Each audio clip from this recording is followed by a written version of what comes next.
G'day there, Ray Corcoran here. So the cost of living in Australia is getting ridiculous and worldwide, to be honest. In this video, I'm going to go over how you can reduce your costs and save more money in 2022 and 2023.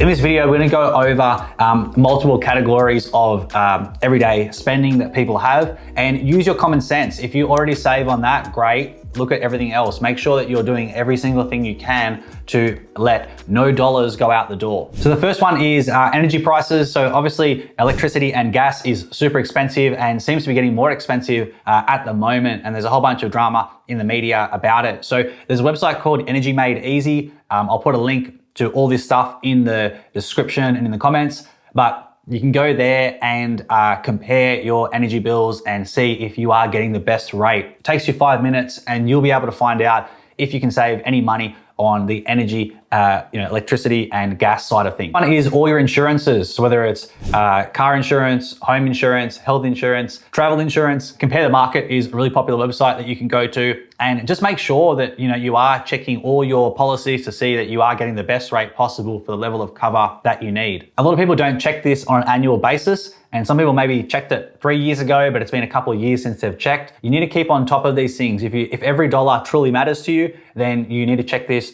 at least on an annual basis to make sure that you're not overpaying for some of these policies. And a good competitor as well is iSelect.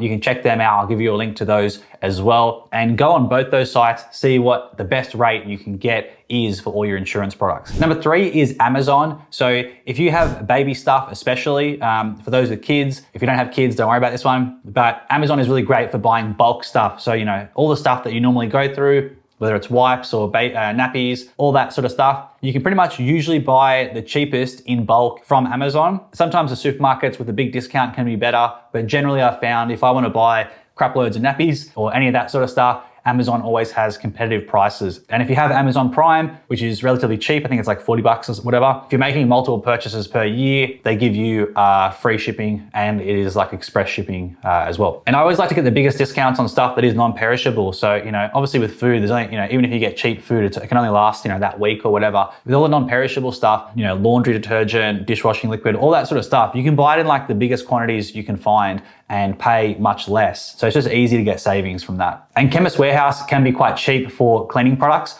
I know that our house cleaner, and I've heard other people mention this as well, our house cleaner gets their products from Chemist Warehouse because they do have some relatively good rates for that sort of stuff. Number 4 is making your own coffees with a coffee machine. Now, everybody knows that I am all about increasing your income, but this video is purely about saving money and not spending a lot. For me, I worked out that we get I have 2 coffees a day. My wife has 1 coffee a day. That works out to be, I think it was like $4,360 or something on coffees per year. So it's a lot of money to spend on coffee. We found a coffee machine, a good one that was about $3,000 flat. And we looked at cheaper ones, but I realized that the payback period, even for a $3,000 machine, was like 10 months, like 9-10 months. Have a look at that. If you're someone that buys coffee a lot, it's a pretty easy way to get savings. And if the machine doesn't crap itself in the first year, you're gonna be ahead. And then every month after that, I think we worked out that we save about $200 per month after we pay back the machine in terms of coffee savings. So it's pretty good. And honestly, I was really reluctant to buy a coffee machine because I like,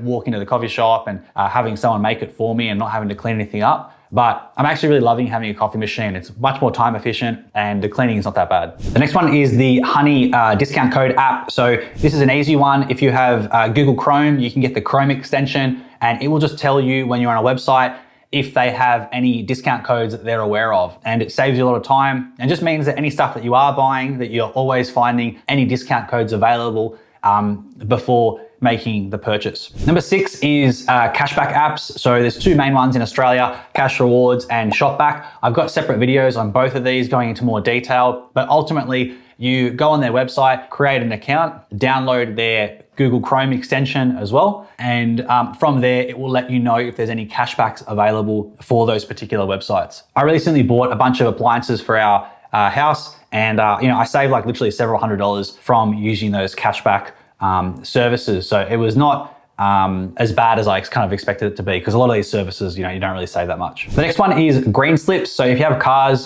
you have to have a green slip in Australia. In New South Wales, where I live, there is a government website which I'll put a link to, and you can go there and compare different prices for green slips, and you can usually save a couple $100 at least, and you can save at least a couple $100 usually annually, and just check in your respective state for the corresponding website. Number 8 is meal delivery services. So a lot of people like to cook. I don't like cooking particularly. I love eating and food, but I'm a terrible cook. One thing that I do is I use my Muscle Chef, and there's a discount code there that will give you a discount on your meals. But one thing that I really like about meal delivery services is, while I could probably make my own meal for, $5 or less per meal, one thing that I like is, well, I'll pay them 10, but I don't have to do any cooking or preparation. And for me, I'd rather save time more than I'd want to save a few dollars per meal. I'd rather spend that time making money than me make my own meals, save only a few dollars per meal, but waste a lot of time in the process. Number 9 is getting used to haggling. A lot of people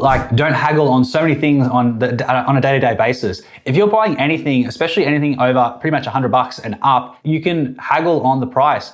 Get into the habit of haggling on everything, or just ask the question. For most people, if you just ask, hey, can you do any wiggle room on this price? Or is that absolutely the best price you can do? Can you do any lower than that price? Most of the time, it takes 2 seconds to ask, and you can save $50, $100. I've saved hundreds of dollars in a single transaction for more expensive items just by asking. And most people have wiggle room. There is a looming recession as well. So a lot of businesses might be a little bit more flexible because they really want to get the sale, and they're scared of losing the sale. So it's worth asking. Obviously, don't try and screw really small businesses, but a lot of these big corporations, stuff them. Number 10 is a Facebook Marketplace. So this is a really easy place. There's a lot of junk on there. There's a lot of good items there that are significantly reduced. So if you do need to replace any white goods, or you need to replace some furniture or whatever it is, look on there first. You'll usually find that people sell stuff at a big discount to what it's probably worth. A lot of people are very impatient. I know that I've listed stuff on Marketplace and I feel like it was worth more than I sold it for, but ultimately I just got lazy and I just wanted to get rid of it, and I'd rather have $100 than wait 6 months to sell it for maybe $150. You can get great deals on there. Anything you need to buy, try and delay the purchase, not do the purchase at all. But if you do, go on Marketplace, see if you can get it for cheaper. And the final thing that I'll say is just start saying no to stuff more often. A lot of people spend a lot of money on day-to-day lifestyle stuff. And the thing is, for me, I would rather be really strict for a short period than just try and, treat myself and live life or whatever it is and spend a lot of money every single week. If you cut all that stuff out, the sooner you'll get off the hamster wheel and start moving forward to the point where you can buy those luxuries every single week without it affecting your budget. So I hope you found that useful. If you liked it, give it a like. If you have any other tips of your own in terms of saving money, everything's getting really expensive at the moment. So I'd love to hear if you have any tips, leave them down below. And other than that, I'll see you on the next video. Cheers.